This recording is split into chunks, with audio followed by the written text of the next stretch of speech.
This is Family Table TV. Twongeye kubasuhuza inshuti bakunzi ba Family Table TV, tubifurije kugubwa neza, twizere ko mwese mumeze neza, abagiye gushakisha muhahe muronke ndetse nabo n'abatameze neza. Uyu munsi ntibimeze neza ariko ejo bizagenda neza, burya icyizere kirarema.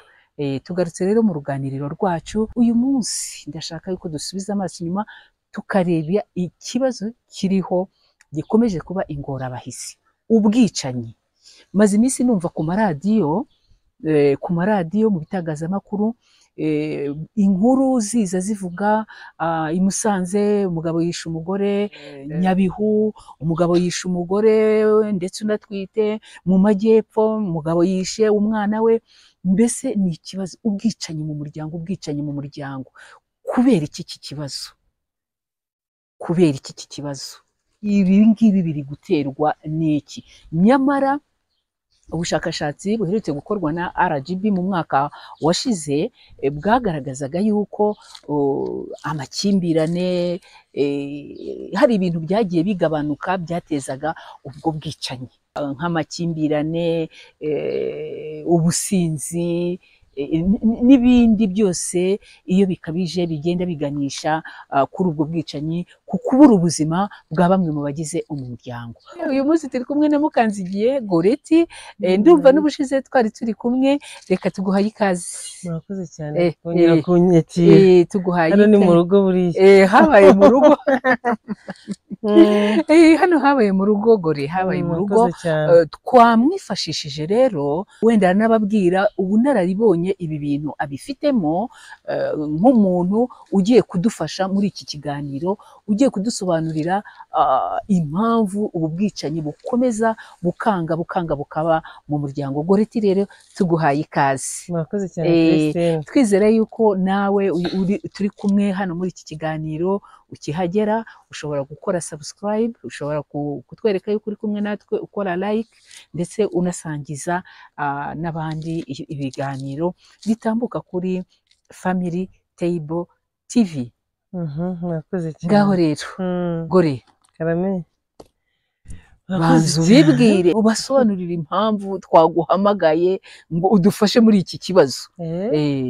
Udufashe kubona, udufashe. ahubwo uraza kumbwira impamvu wampamagaye.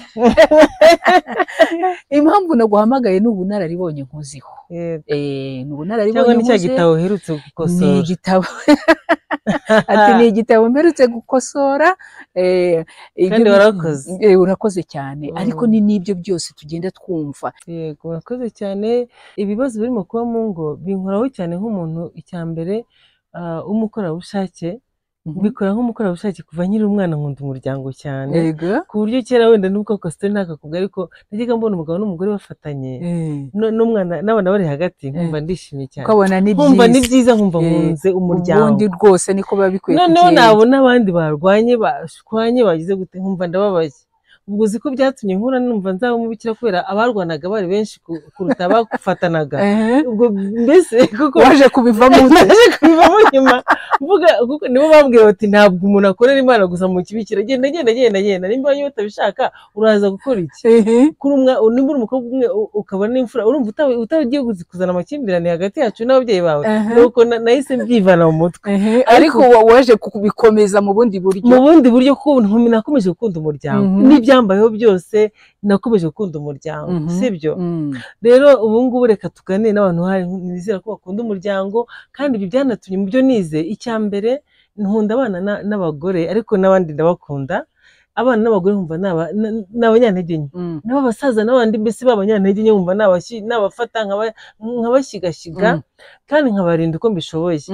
Rero abagore n'abana nibo bantu bakubitwa cyane bakanagirirwa nabi mu ngo, sibyo? Iyo harimo umupapa nyine ugira amahane, abapapa mwaretse amahane. Rero nisanze nize amategeko kugira ngo njye mbese mbarenganure. Ikindi noneho nisanga naragiye nkora mu miryango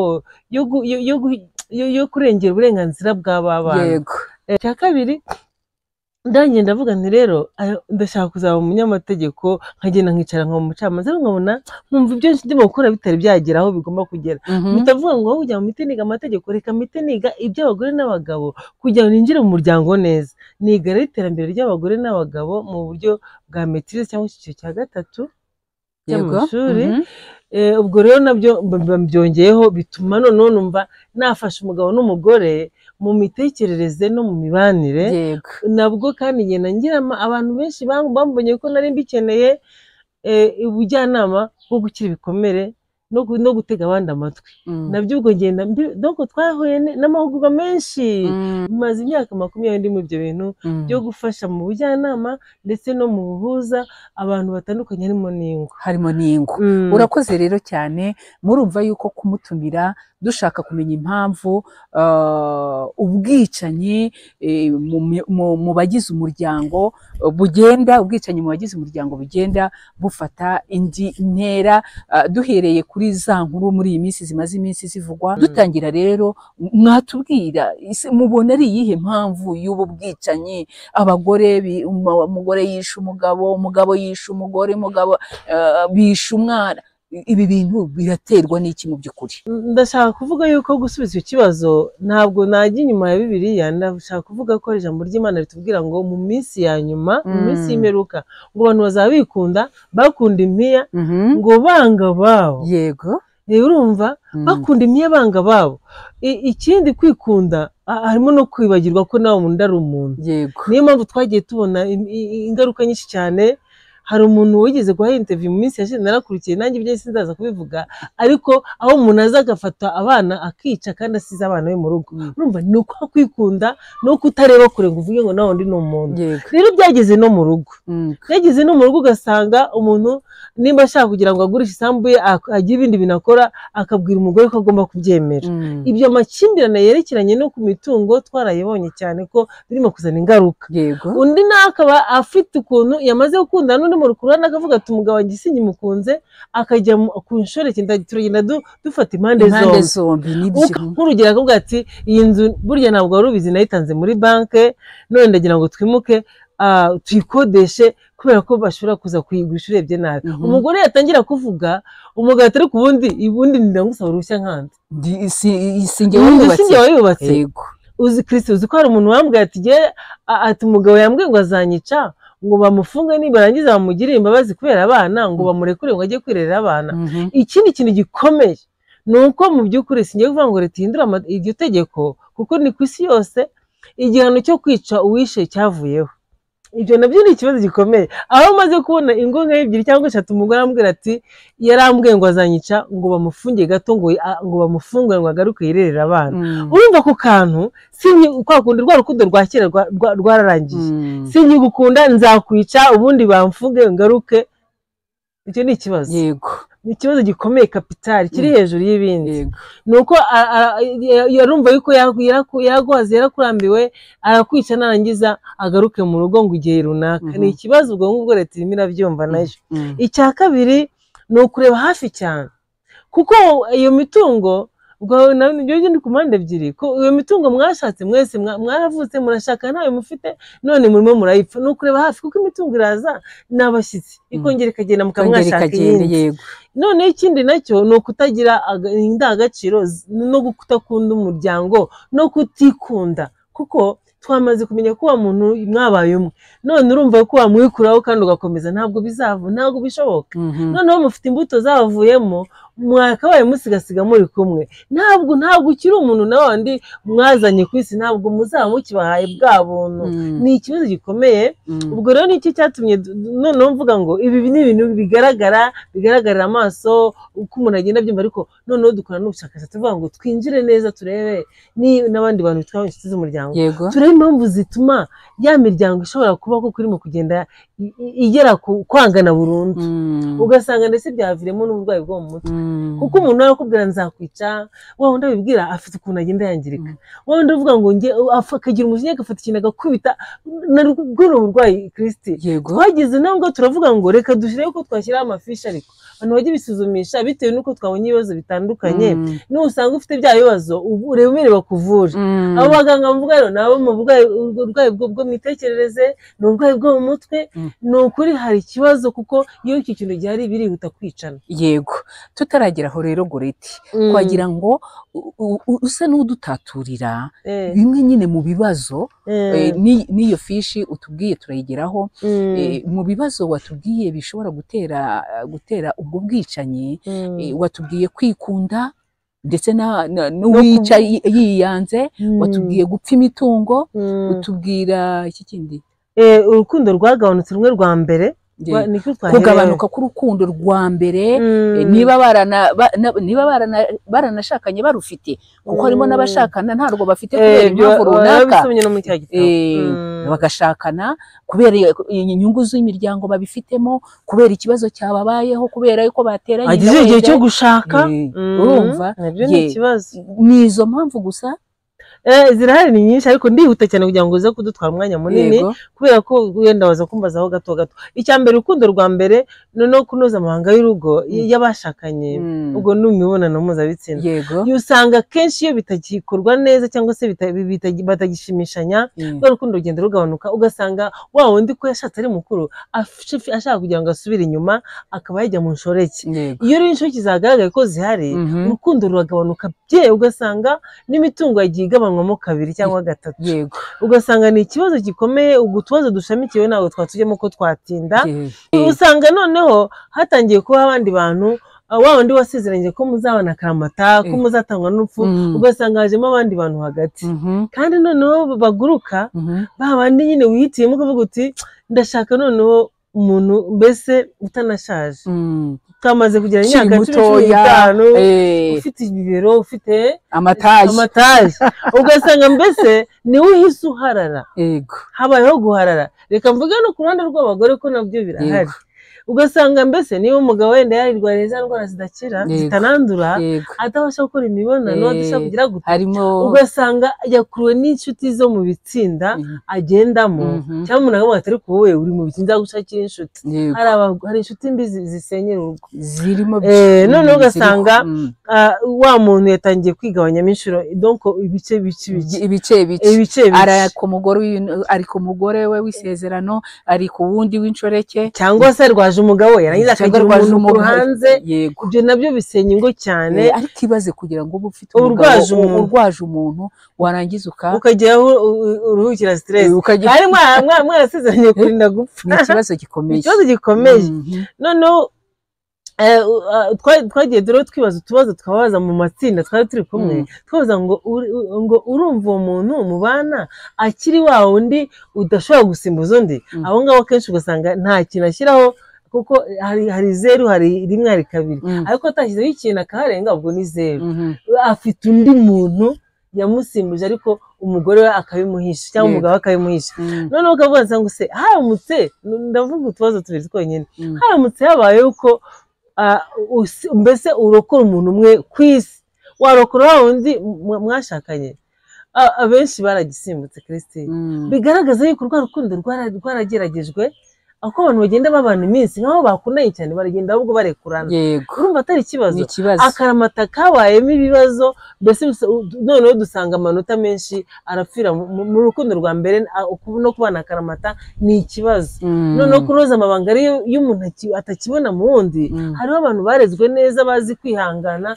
ariko harandi byananiye ntabwo ukinkunda nanjye uzi ko nari mfite inshuti ugasanga kuko azanye amafaranga nawe yazana mwari muzwe gusa na rwa rukundo rwa mbere rwaba rwaragabanutse rero ugasanga birashoboka cyane ko murekurana ariko mutari mwarekurana burundu noneho ugasanga wundi utabyumva akaba asa naho ahungabanye yabaye frustre reka tuvuge gutyo ni guhungabana ugasanga ashobora kubata kujera cyangwa se kurinda umujinya we. Yego. Bigenda rero byiyongera bitewe n'ibindi bintu tugiye kuvuga. Ntabwo agisenga, ya myizerere no gusengana byaracitse. Kandi basezeranye mu kiliziya. Yego, basezeranye mu rusengero. Yego. None ko Karamata bazakundana haba mu byago haba mu makuba haba mu. None rero agatangira gucika mu rusengero kuko azi ko yatangiye kubivamo. Yego. Ndetse ugasanga imyizere barayipfuye. Wewe wagiye gusenga wese ibindi bintu bamo ni ibiki? Wenda afite n'agafaranga kandi azi ko ajya mu byaha akabona amafaranga kumva ko nta kibazo. Reka tujye ku kintu cya kabiri cyagiye kirabifashamo cyane, nuko abantu batagisengana, nuko abantu badagisenga, ya myizerere bayivuyemo. Ugasanga mbese nabyo ni ikibazo kuko burya byaradufataga Kristi. Akuzaho kugira aho kugenda mukemeza ko muzabana Karamata mukarinda gupfa mu byiza no mu bibi byakorewe imbere y'Imana. Imyizerere abenshi banabisiga hariya banabivuga nk'abaririmba ntabwo babizirikana. Imyizerere yagabanutse nabyo byagaragaye ko ari ikibazo. Abana n'uburere ugasanga nabyo ni ikindi. Hari ingo z'abantu ndetse bashatse kwiyahura kuko abana bari batwise. Tekereza ni ukuri kandi ubwo babanze gusa nawe batandukana mu marangamutima kuko bacirana imanza. Ni wowe warasinda ukaza ukabakubita ajya kwishingira, oya ni wowe nta rugero rwiza wamuhaye, ugasanga nabyo bibaye ikibazo. Noneho kutabyara sasa, utabyaye bikaba ikibazo, wabyara abana benshi nabyo bikaba ikibazo. Uburere no kororoka kw'abana ni ikibazo. Nabyo byabaye ikibazo, nabyo byabaye impamvu yo kuba abantu bagenda bakura batandukana, urukundo rugenda rushira niko tubivuga. Bagenda batandukana buhoro buhoro bitewe no kutumvikana no kutanyurwa no kutashimishanya nk'uko bari bameze mbere. Donc noneho tuvuye gusabana n'inshuti n'abavandimwe, usanga hari umuntu usabana n'inshuti n'abavandimwe akibagira ko afite urugo. Tubyita nk'ikigare. Usanga ikigare cyatwaye abantu, ugasanga mbese aragenda akishimisha. Njye nkunda kubiseriva. Hari nayo nibereye ndimo gushaka internet kuko iyanjye yari yabaye faible mu kabari ahantu nari buvuge. Noneho mbona abantu barimo barifata neza cyane, groupe y'abagabo. Ariko mu kanya umwe aratambuka arahamagara ngo sheri ngo ndaje ngo ndimo ndaganira n'inshuti, bafite inkoko badendeje aho ngaho, bavuga ngo ariko mana buriya se wasanga yamuhamagaraga namusaba n'amafaranga yo guhaha. ngo winderanje ngo mfite ngo ndi kumwe n'abantu ngo turi mu nama, ndi muri aferi z'abapapa. Urumva rero no kudasangira duhise tujya ku mutungo, kudamenya gucungura umutungo w'urugo no kutawusangira neza no kucurana, nabyo birimo biragenda bizana ibibazo, bikagenda bikura. Ubwo ni ibibazo 10, ni ibintu 10, ni imizi 10, ariko uko umwe ugiye utangira urugendo uzana ibindi. Iyo rwa rukundo rudahari usanga habaho ikigare, iyo no kwizera bakakuvamo, bikagenda bikura. Ni ukuvuga ngo izo ngingo muzi niba ari ibibazo muzi byose bishamikiye kuko rwa rukundo rwa mbere n'ibimenyetso bigaragara yuko urukundo rwa mbere n'Akaramata bigenda bishira. Ibindi byose bigenda biza bikura. Noneho iby'ikigare twabivuze. Noneho kumva inama z'abavandimwe n'ababyeyi kandi twarabasize, ugasanga nibo batwubakiye kandi twebwe twari babiri. Ugasanga umubyeyi w'umugore aje gutanga amasomo n'amabwiriza mu rugo rw'umuhungu we, ndetse akajya amubwira ko asuzuguritse kandi umugabo avuga ati ariko wowe uri mu biki. Ni agaporo kamwe iminsi kuva mu nama, aho umugabo yabwiye mama we ati ariko se kuki wivanga mu byanjye? Ati mama mfise, ati ndaza kukuganiriza. Ni gute umugore agutuma ukajya kuzana ibyo mwazanye mu modoka ari aho ngaho ahagaze? Ati ko niyo ufite imbaraga se? Ati ni gute se yagutuma? Ati ntabwo mbyumva.